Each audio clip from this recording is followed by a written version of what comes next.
Gondal national highway પર આવેલી દેવ steel નજીક વહેલી સવારે બે કાર વચ્ચે ગમખાર અકસ્માત સર્જાયો હતો, જેમાં સ્વિફ્ટ કાર રાજકોટથી ધોરાજી તરફ જતી હતી। એ દરમિયાન સ્ટીયરિંગ પરથી કાબુ ગુમાવતા ડિવાઈડર ઠેકી સામેથી આવતી બોલેરો કારને અડફેટે લેતા ભયંકર અકસ્માત સર્જાયો હતો। એમાં ગોંડલના 2 યુવાન અને ધોરાજીના 2 યુવાનના ઘટના સ્થળે મોત નીપજ્યા હતા। સમગ્ર બનાવને લઈને 4 જેટલી એમ્બ્યુલન્સ અને એલસીબી સહિત શહેર પોલીસ ઘટના સ્થળે પહોંચી હતી।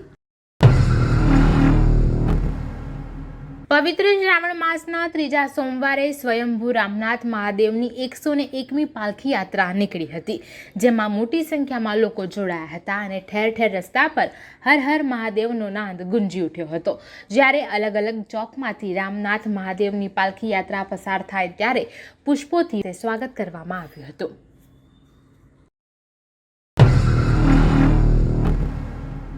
હવામાન વિભાગ દ્વારા આગામી 7 દિવસ માટે વરસાદની આગાહી આપવામાં આવી છે, જેમાં આવતીકાલથી રાજ્યના દક્ષિણ ભાગમાં ભારે વરસાદની શક્યતા છે।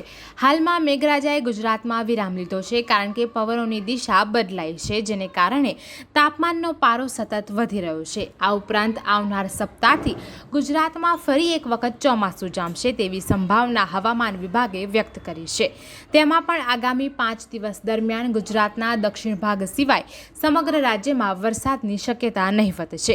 ત્યારબાદ 6ઠ્ઠા દિવસથી એટલે કે 25 અને 26 ઓગસ્ટથી રાજ્યના વિવિધ ભાગોમાં ભારે વરસાદની શક્યતા છે। કેન્દ્રીય ગૃહમંત્રી અમિત શાહ 2 દિવસની રાજ્યની મુલાકાતે છે। અમદાવાદમાં કેન્દ્રીય ગૃહમંત્રી અને રાજ્યના મુખ્યમંત્રીએ થલતેજ વિસ્તારમાં ઓક્સિજન પાર્કનું લોકાર્પણ કર્યું છે। અમદાવાદ મ્યુનિસિપલ કોર્પોરેશન અને Monte Carlo foundation oxygen park બનાવવામાં આવ્યો છે। અમદાવાદ મ્યુનિસિપલ કોર્પોરેશને સિંધુ ભવન રોડ પર 27,252 ચોરસ મીટર જમીન ફાળવી છે। મોન્ટે કાર્લો ફાઉન્ડેશન દ્વારા આગામી 15 વર્ષ સુધી ઓક્સિજન પાર્કની જાળવણી કરવામાં આવશે। આ પાર્કમાં children play area, outdoor gym, dynamic pavilion, શાંત યોગ સ્થળ જેવી સુવિધાઓ જ આવેલી છે। આ ઓક્સિજન પાર્કની વિશેષતા એ છે કે અહીં તાપમાન સામાન્ય કરતાં 5 થી 6 ડિગ્રી ઓછું હશે। ઓક્સિજન પાર્કની 27,200 ચોરસ મીટર જગ્યામાં 1,67,000થી વધુ વિવિધ પ્રકારના ફૂલ છોડ તેમજ વૃક્ષો વાવવામાં આવ્યા છે। અમદાવાદના ચાંદખેડા ખાતે રહેતો વિપુલભાઈ ડાયાભાઈ સેનમાં અરવિંદ ફાઉન્ડેશન ખાતરજ ખાતે નોકરી કરતો હતો। તે દરમિયાન વૃક્ષના રોપા કલોલ તાલુકાના પલસાણા ગામે આવેલા સ્કૂલમાં આપવાના હોવાથી આ સ્કૂલનું સરનામું પલસાણા ગામે સ્કૂલમાં નોકરી કરતી એક શિક્ષિકાને પૂછ્યું હતું, જે બાબતની અદાવત રાખી આ સ્કૂલની શિક્ષિકા અને જાસપુર ગામના પૂર્વ સરપંચે યુવકને રોકી બબાલ કરી રાફા માર્યા હતા। બાદમાં યુવકની નોકરી પણ છીનવાઈ જતા ખોટા આક્ષેપથી આઘાતમાં સરી પડેલા યુવકે અંતિમ વિડીયો બનાવી કેનાલમાં ઝંપલાવ્યું હતું, જે બાદ પોલીસે પૂર્વ સરપંચ અને અજાણી મહિલા સામે પોલીસ ફરિયાદ નોંધી કાર્યવાહી હાથ ધરી હતી। વડોદરા શહેર નજીક આવેલા ખટંબા ગામના તળાવમાં રવિવારે વહેલી સવારે ખાબકેલી કાર ઘટનામાં વળાંક આવ્યો છે। સમી સાંજે તળાવમાંથી એક વિદેશી યુવાનનો મૃતદેહ મળી આવ્યો હતો। આથી આ ઘટનામાં કારમાં સવાર પારોલ યુનિવર્સિટીના વિદેશી વિદ્યાર્થીનું ડૂબી જતા મોત નીપજ્યું હોવાનું બહાર આવ્યું છે।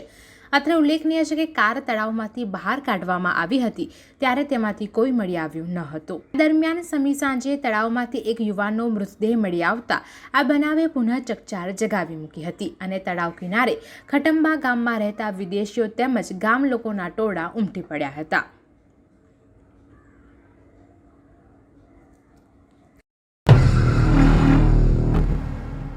વડોદરાના વિશ્વામિત્રી નજીક આવેલા સુભાષનગર 1માં રક્ષાબંધનના પર્વે પ્રેમ પ્રકરણની અદાવતમાં ઝઘડો થતાં 19 વર્ષીય યુવાનની હત્યા થઈ છે। ઘટનાની જાણ થતાં જ રાવપુરા પોલીસ સ્ટાફ ઘટના સ્થળે દોડી ગયો હતો અને વધુ તપાસ હાથ ધરી છે। આ ઉપરાંત ડીસીપી ઝોન 2 સી ડિવિઝનના એસીપી પણ બનાવની ગંભીરતા જોતા સયાજી હોસ્પિટલ ખાતે આવી પહોંચ્યા હતા। હુમલામાં 3 લોકો ઈજાગ્રસ્ત થતાં તેમને સારવાર અર્થે વડોદરાની સયાજી હોસ્પિટલ ખાતે ખસેડવામાં આવ્યા હતા, જ્યાં હાલ તેમની સારવાર ચાલી રહી છે। આ મામલે બંને પક્ષે સામસામે પોલીસ ફરિયાદ નોંધાવી છે।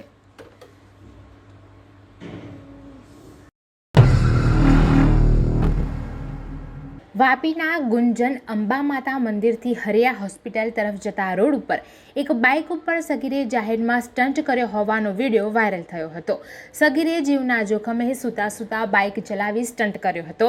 ઘટના અંગે વાપી જીઆઈડીસી પોલીસની ટીમને જાણ થતાં તાત્કાલિક તપાસ હાથ ધરી હતી. જે દરમિયાન ગેરેજ સંચાલકે તેના ગેરેજમાં કામ કરતા સગીરને ટેસ્ટ ડ્રાઈવ માટે બાઇક આપી હતી. જોકે ગેરેજ સંચાલકની જાણ બહાર સગીરે ગુંજન અંબામાતા મંદિરથી હરિયા હોસ્પિટલ રોડ ઉપર સ્ટન્ટ કર્યો હોવાનું સામે આવતા વાપી જીઆઈડીસી પોલીસની ટીમે ગેરેજ સંચાલક વિરુદ્ધ ગુનો નોંધી કાર્યવાહી હાથ ધરી છે.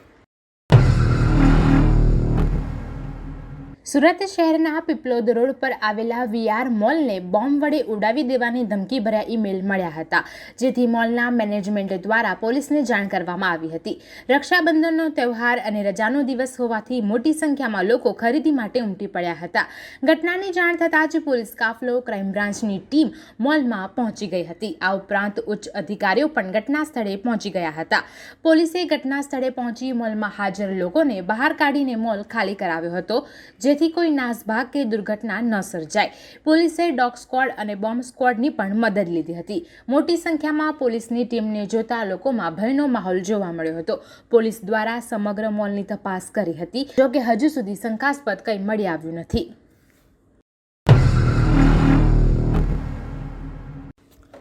સુરતમાં પોલીસકર્મીએ વકીલને માર માર્યો હોવાની ઘટના સામે આવી છે, જેમાં 18 ઓગસ્ટની રાતે ડિંડોલીમાં નાઇટ પેટ્રોલિંગમાં નીકળેલા પોલીસ ઇન્સ્પેક્ટરે પીસીઆર વાનમાંથી ઉતરીને કારના દરવાજા પાસે ઊભેલા વકીલને જોરદાર લાત મારી હતી. આ સમગ્ર ઘટના ત્યાં લાગેલા સીસીટીવી કેમેરામાં કેદ થઈ છે. આ મામલે વકીલે ડિંડોલી પોલીસ સ્ટેશનમાં કરેલી અરજીમાં જણાવ્યું છે કે પોલીસ ઇન્સ્પેક્ટર સોલંકીએ તેમને બિનજરૂરી માર માર્યો હતો અને ખોટા કેસમાં ફસાવાની ધમકી પણ આપી હતી. તો આ મામલે પીઆઈએ જણાવ્યું હતું કે કેટલાક લોકો ત્યાં હોવાથી દૂર જવાનું કહેવામાં આવ્યું, પરંતુ તેણે વળતો જવાબ આપ્યો, જે બાદ આવું કરવા મજબૂર થવું પડ્યું હતું. હાલ આ ઘટનાને પગલે વકીલ આલમમાં ભારે નારાજગી જોવા મળી છે.